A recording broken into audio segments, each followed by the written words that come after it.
Olá a todos! Estamos aqui com mais uma edição do programa Direito Fora da Caixa da TV Promove.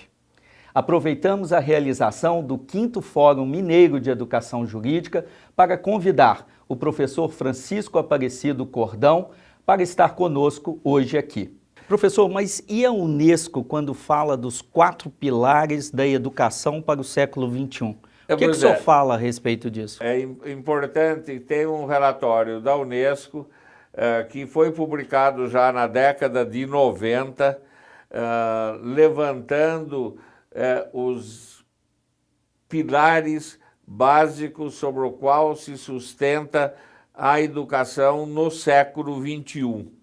E ela levantou 4 pilares básicos. O primeiro é aprender a conhecer.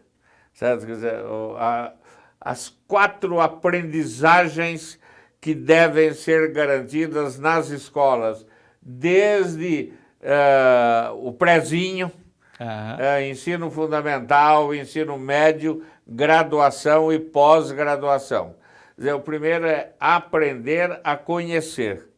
Né? Aprender a conhecer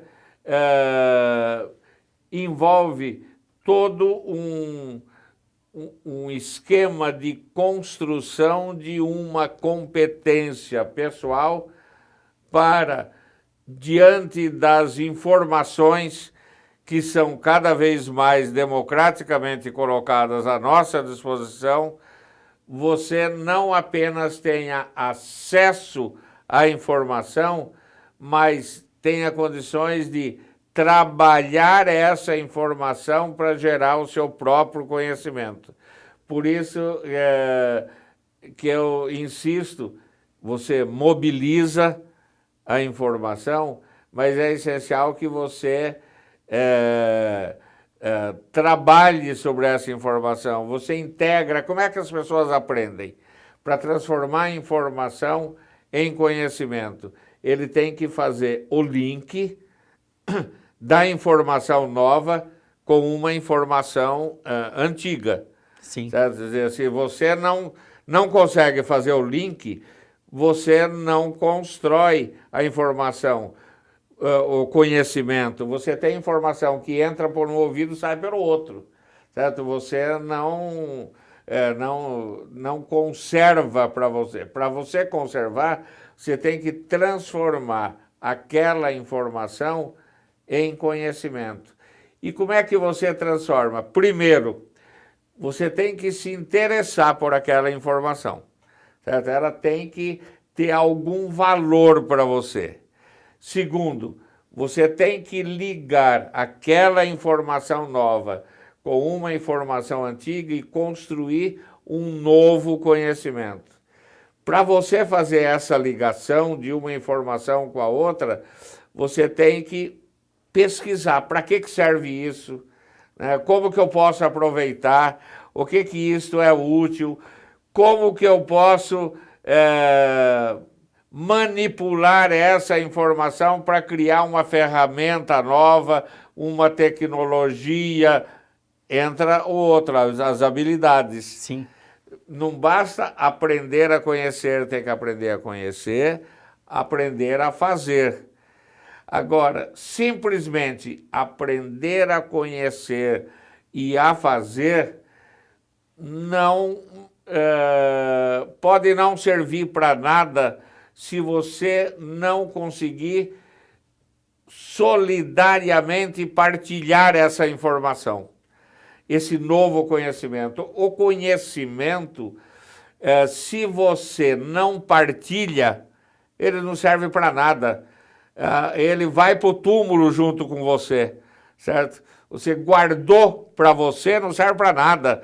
Você tem que partilhar, você tem que ser solidário. Por isso, o terceiro pilar, aprender a conviver, certo? Quer dizer, não é aprender a conhecer, aprender a fazer para você apenas. É para você, para a sua comunidade, para o planeta Terra, para a sociedade. Você tem que melhorar as condições de vida nesse planeta.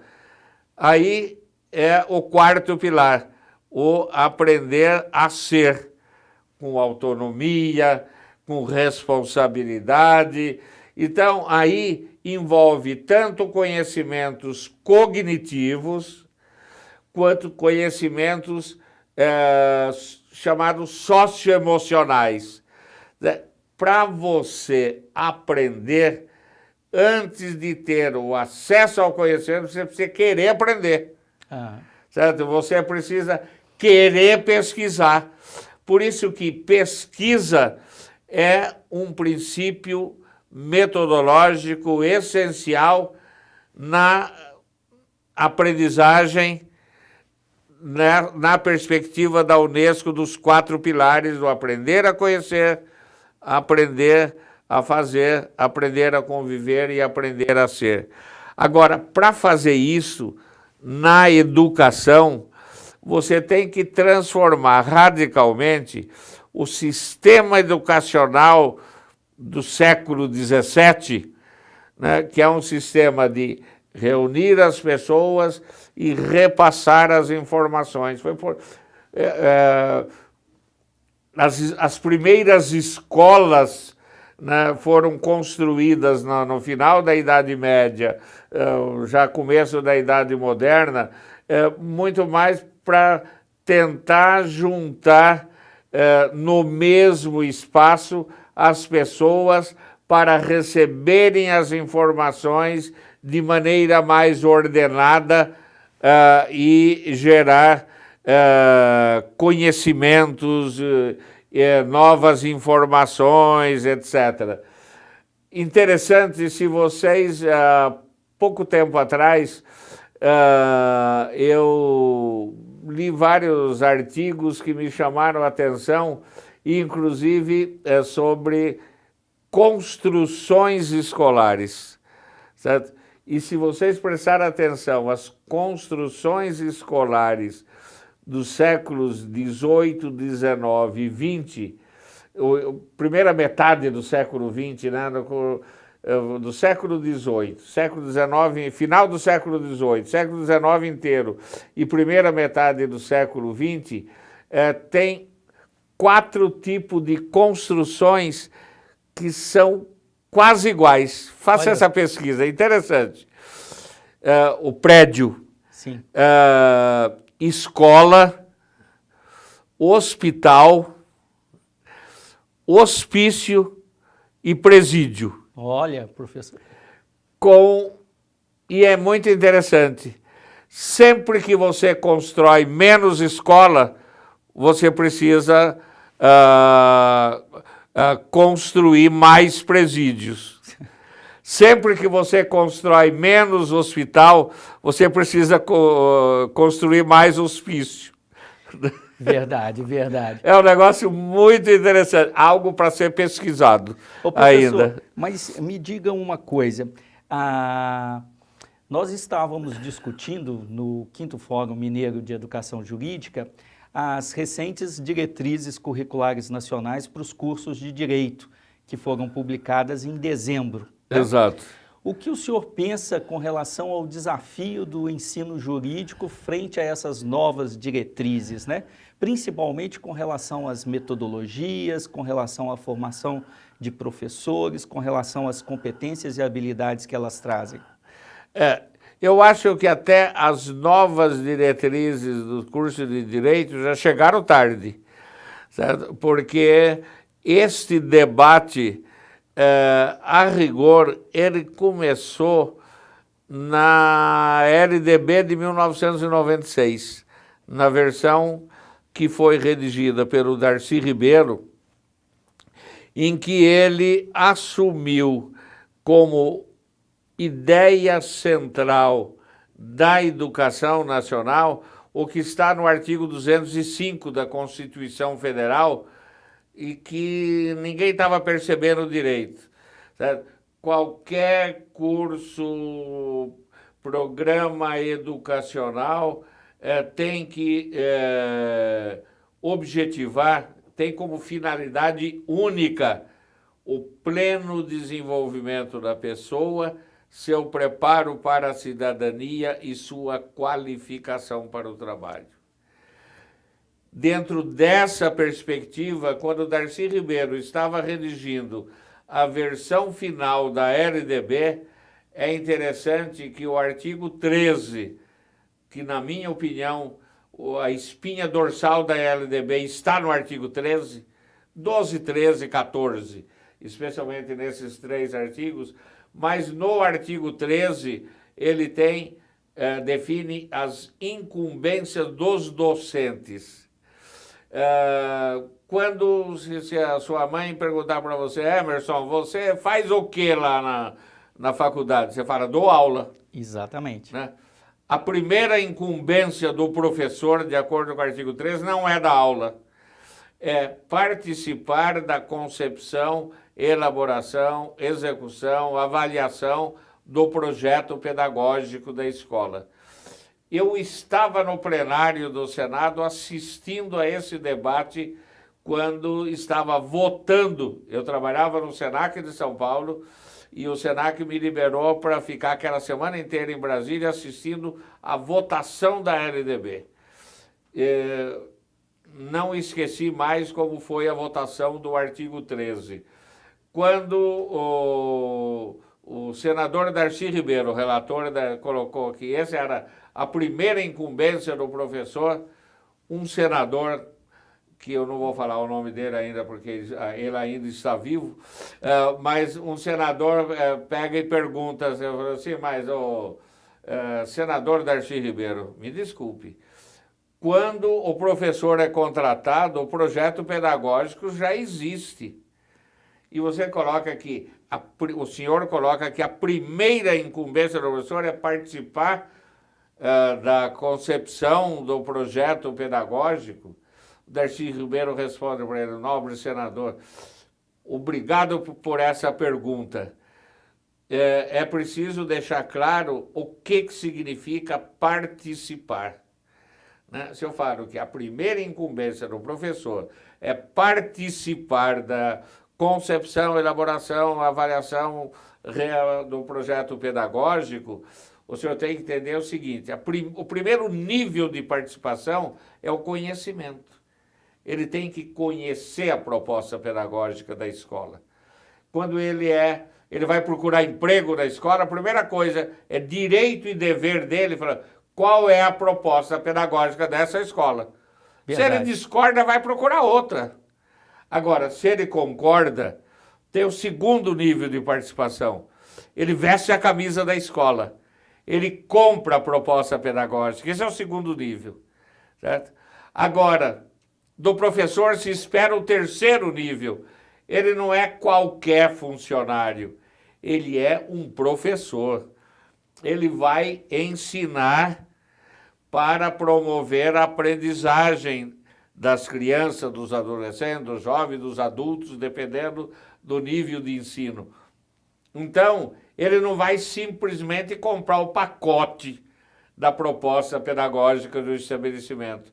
Ele vai começar executando. Ele assinou o contrato, ele concordou com aquela proposta pedagógica, ele conhece, concorda, mas ele vai aprimorar. Certo? Para que aquela proposta pedagógica não seja a proposta da escola X, mas a nossa proposta. Ele possa dizer de boca cheia, a nossa proposta é essa, porque ele participou do seu aprimoramento. Segunda incumbência do docente é dar aula? Não. A segunda incumbência é fazer o seu plano de trabalho de acordo com a proposta do estabelecimento de ensino. A terceira da aula? Também não. A terceira, e que ele colocou naquele artigo 13, 5 atribuições dos professores. E colocou estrategicamente na terceira, dizendo, essa é a atribuição central. É zelar pela aprendizagem dos alunos. Se o aluno não aprendeu, a aula pode ser maravilhosa, não serviu para nada, joga no lixo. Entendi. Certo? Só tem sentido uma aula se o aluno aprendeu. se alguém aprendeu, né? Sobre essa questão, vou fazer um parênteses. Eu estava participando, coordenando uma mesa de debates que tinha Darcy Ribeiro e Paulo Freire nessa mesa. Nossa. Né? Fantástica, né? Fantástica. Pois é. E uma professora perguntou falou, mas como que eu sei que o aluno está aprendendo? Como é que eu vou zelar pela aprendizagem deles? O Paulo Freire levantou a mão e falou, senador, posso responder? Falou, pode. Paulo Freire deu a seguinte resposta, falou, minha senhora, quando a senhora trabalhar o dia inteiro, está cansada, deu aula o dia inteiro, certo? Com crianças ou jovens, a senhora está exausta, chega em casa exausta e vai tomar um banho antes de mais nada. Embaixo do chuveiro, eu aconselho que a senhora faça a seguinte pergunta. O que eu aprendi hoje com os meus alunos? Se a senhora conseguir levantar 1, 2, 3 coisas que a senhora aprendeu, pode ficar sossegado. Os seus alunos também aprenderam. Agora, se a sua conclusão é não aprendi nada com aquela cambada, aí pode ter pesadelo. Eles também não aprenderam. Então, zelar pela aprendizagem dos alunos é de mão dupla. Você ensina e aprende. A quarta incumbência é dar aula? Ainda não. E dar aula é a quinta incumbência.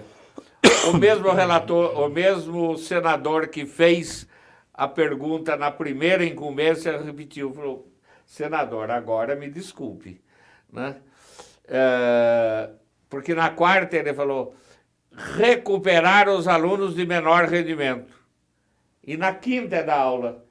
Assim, primeiro você dá aula, se o aluno não entendeu, daí você recupera aquele aluno. O Darcy Ribeiro falou, de novo, senador, brilhante observação. Né? Como é que os alunos aprendem? Não é fazendo o link de uma informação nova com a antiga. Você não dá aula para as paredes, você dá aula para o aluno real.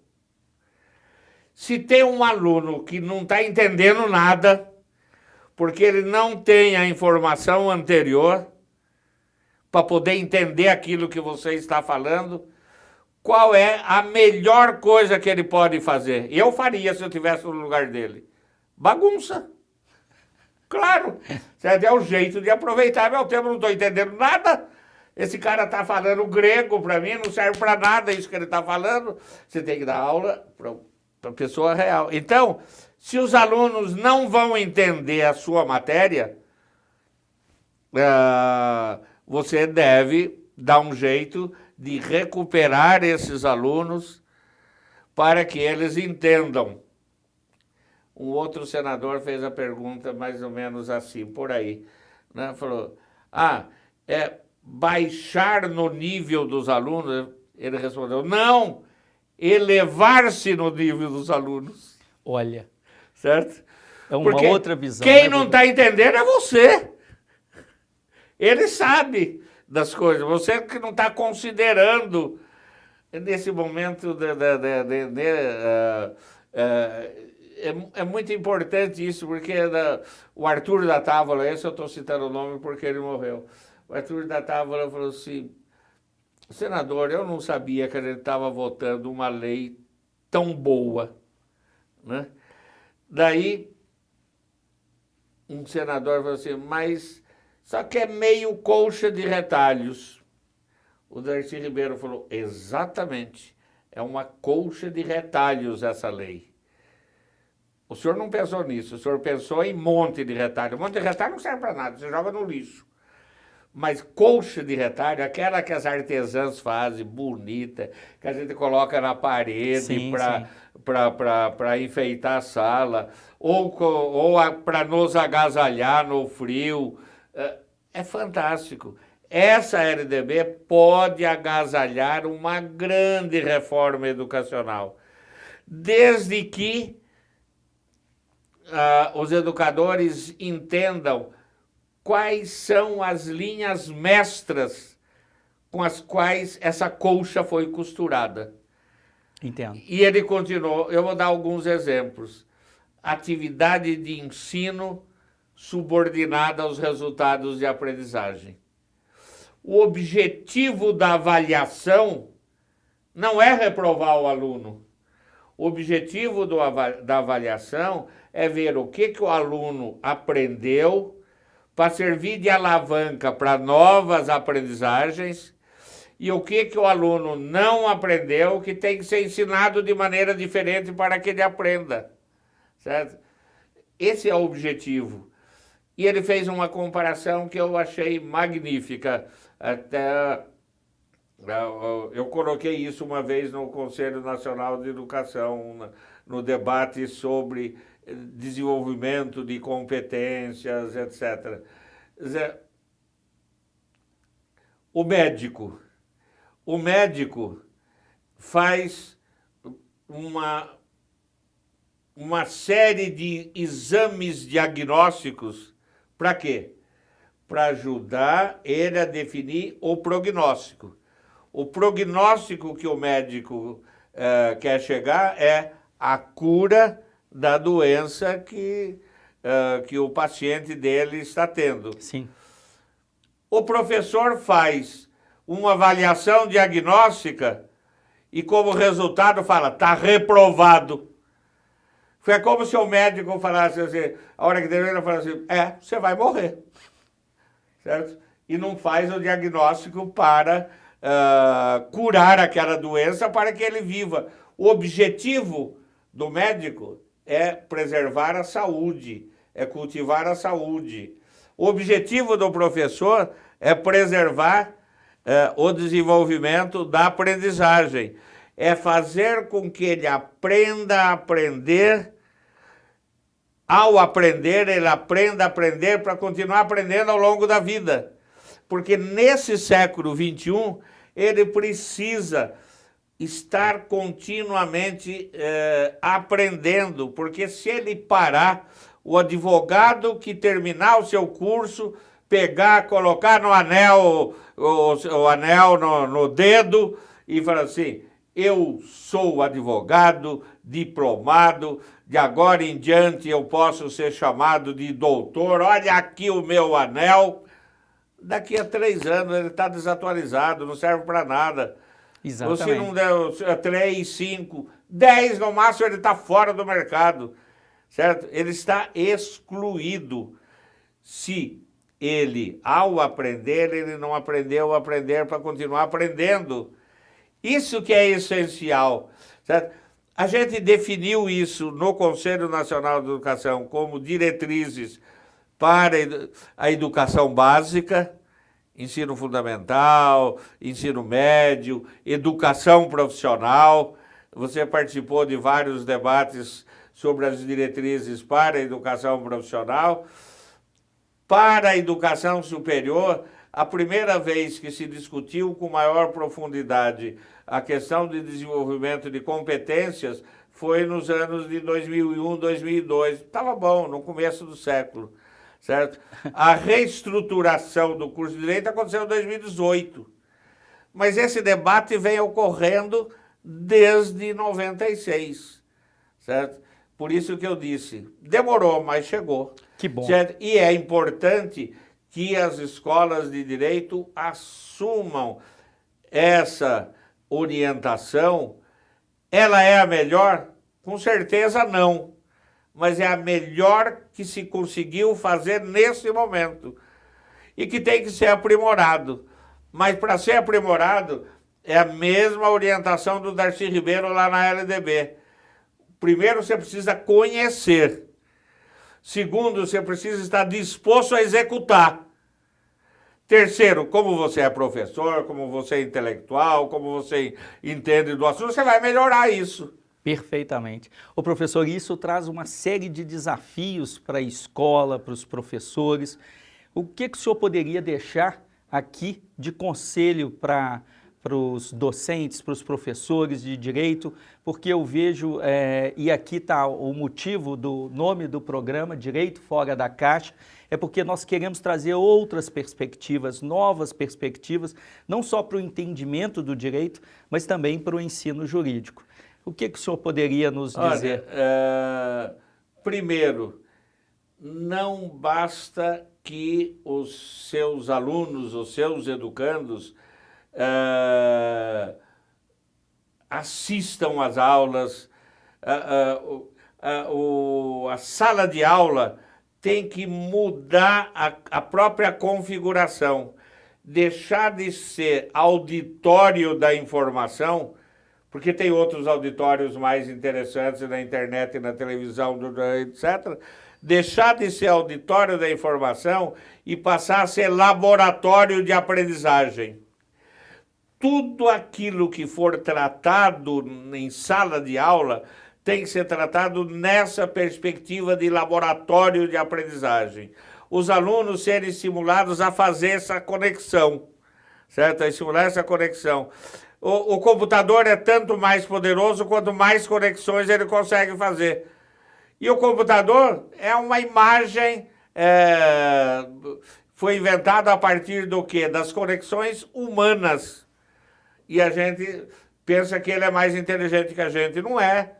Somos nós que somos mais inteligentes, somos nós que programamos eles. Perfeito. E que temos condições de programar e fazer conexões cada vez maiores, mas para isso, ao aprender, precisamos aprender. Não basta aprender. Tem que aprender para continuar aprendendo. Por quê? O desenvolvimento científico e tecnológico no século XXI é enorme. Embora é bom que a gente não critique muito o século XX, não. O século XX foi fantástico, certo? Porque a produção científica do século XX, certo? Foi o que se produziu antes do século XX, no final do século XX era menos de 5%. 95% foi produzido no século XX. Foi fantástico. Agora, o século XX deu chances para que um novo mundo fosse construído no século XXI. Para que realmente a Terra virasse uma aldeia global. Agora, pro bem e pro mal. Essa aldeia global pode levar à destruição do planeta, dependendo de como isso tudo for trabalhado, etc. Certo? Mas pode levar a uma convivência fantástica, humana no mais alto grau, dependendo das escolhas que a humanidade fizer. O curso de Direito objetiva formar chamado operadores de justiça. Certo? Operadores de justiça, né? Tem que ser pessoas que sabem refletir, desenvolver altamente, além das competências básicas do conteúdo curricular, desenvolver capacidade de raciocínio, criatividade, capacidade de geração de novas tecnologias, de novos processos, objetivando o quê? O pleno desenvolvimento da pessoa, seu preparo para a cidadania e sua qualificação para o trabalho. Está lá no artigo 205 da Constituição. Tem que buscar isso. Para tanto, o que eu aconselho que as escolas e os professores de direito façam agora? Estudem para valer as novas diretrizes curriculares nacionais. Descubram os seus defeitos para poder melhorar. Apliquem, coloquem em prática para perceber os defeitos e virtudes, para poder melhorar, para que a gente tenha efetivamente no Brasil, num futuro próximo, grandes advogados, grandes promotores da justiça social, da solidariedade, certo? Dessa perspectiva de compartilhamento, certo? Das nossas conquistas, porque só assim nós contribuiremos para melhorar esse planeta azul aqui. Caso contrário, a gente leva toda essa sabedoria para o túmulo. E isso é muito desafio para a gente. É um desafio enorme e é um grande desafio para todos nós, para professores, para advogados e para todos os profissionais. Muito obrigado, professor. Foi muito bom tê-lo aqui conosco e espero tê-lo aqui em outros programas. Às ordens. A todos, meu muito obrigado e até o próximo programa Direito Fora da Caixa.